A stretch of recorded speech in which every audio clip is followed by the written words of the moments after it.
Ayan guys, no, dito tayo sa bus.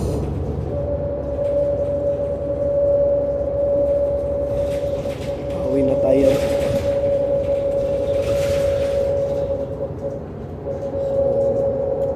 Ayan guys, Albert Trail na tayo guys.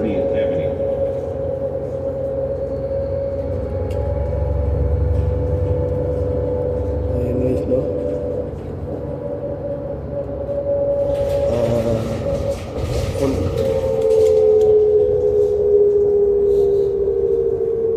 So, panalo talaga si Lord Swan sa congressman sa Cagayan de Oro. Matulungin kasi si Lord Swan guys, congressman. Marami siyang natulungan kasi nasa billboard kasi siya guys, bulletin board. So, marami na pera yung nagasto niya para makatulong. Nakita ko milyon at bilyon yun. So congrats sa iyo, Congressman Attorney Lord Swan.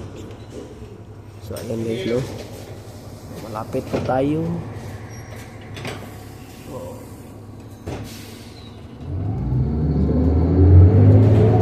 May mga tao talaga ganyan yung ugali guys, mapanghusga. Sabihin nila na huwag kayong tumira sa Pilipinas kasi ganyan guys, pero hindi ganyan yung totally yung sinasabi nila guys. Negative na sinasabi nila guys, no. Yung Pilipinas maganda yan guys, no, lalo na sa tourist attraction, tourist spot. So pupunta kayo sa Cagayan de Oro, sa Pilipinas guys, puntahan nyo yung Surigao del Sur, Rock Island. So ganyan kasi yung mga tao, porkit nalaman nila na ganyan yung mga tao sa Pilipinas. Mga tao talagang ganyan guys, ay huwag kayong maniwala dyan guys, kasi nasabi nila para masira yung Pilipinas. Mahirap kasi sila, kaya ganyan yung asta nila. Gusto kasi nila madalian yung pera. Hindi naman yan madali guys, hindi na madali. Kasi kapag minamadali mo yan, baka ang mangyari sa iyo ay masama. Ayan guys, no.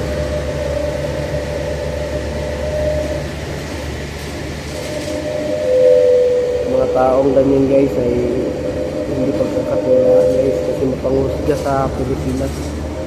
Ako guys, Pilipinas talaga ako guys. Pilipinas ko yung titirahan ko guys. Doon ako titira guys, Pilipinas. Hindi ako titira dito sa Canada. Kasi gusto kasi nila yung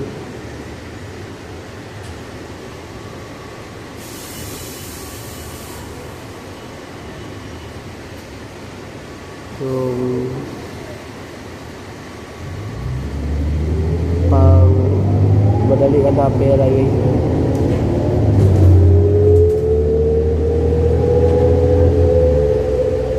So yun guys, no,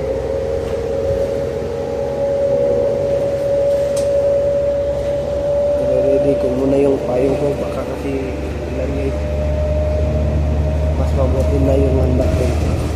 So ewan ko kung umulan na, at least yun lang, nadala ko yung payong, no, kasi hindi natin alam yung panahon, bigla na uulan.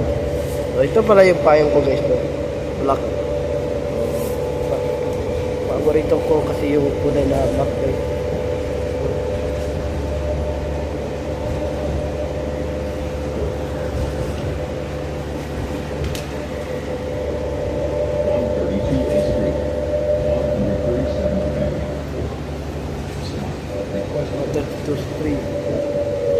Muna tayo guys.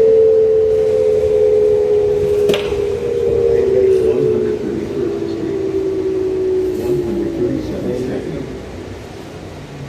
ayun ko kung umulan ba guys. So, dito natin malalaman guys. So, ayun po.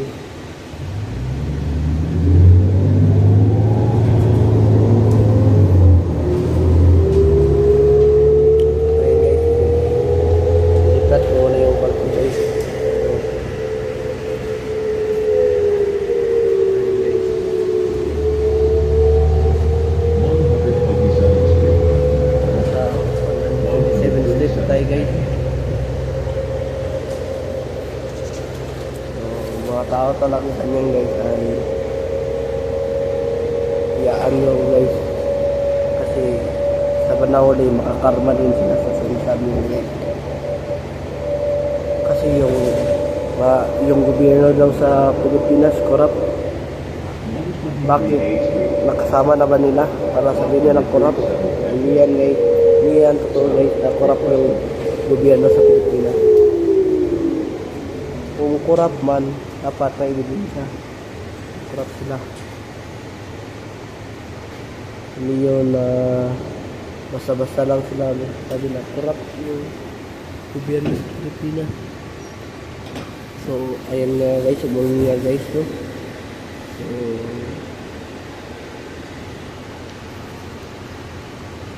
ayan guys. So, buti na lang guys. Nadala ko yung payong ko guys. No? So, at least, Boy Scout. Lagi nga na yan guys. Na Boy Scout kasi ako guys. Kaya, alam ko na yung dadalhin ko guys. Minsan din guys. Nakalimutan ko yung dadalhin ko guys. Pero, minsan lang guys. Ayan guys. Magdala kayo palagi ng payong guys. In case na umulan guys.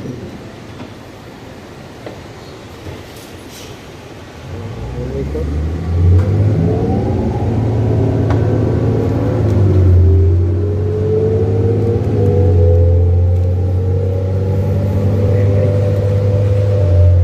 Dito mo na magpapakasuntag natin guys. Please subscribe my YouTube channel. And pala din, don't forget to click the notification bell na on para updated kayo lagi sa aking vlog. Have a wonderful day and have a nice day. See ya. Bye-bye. See you for the next vlog.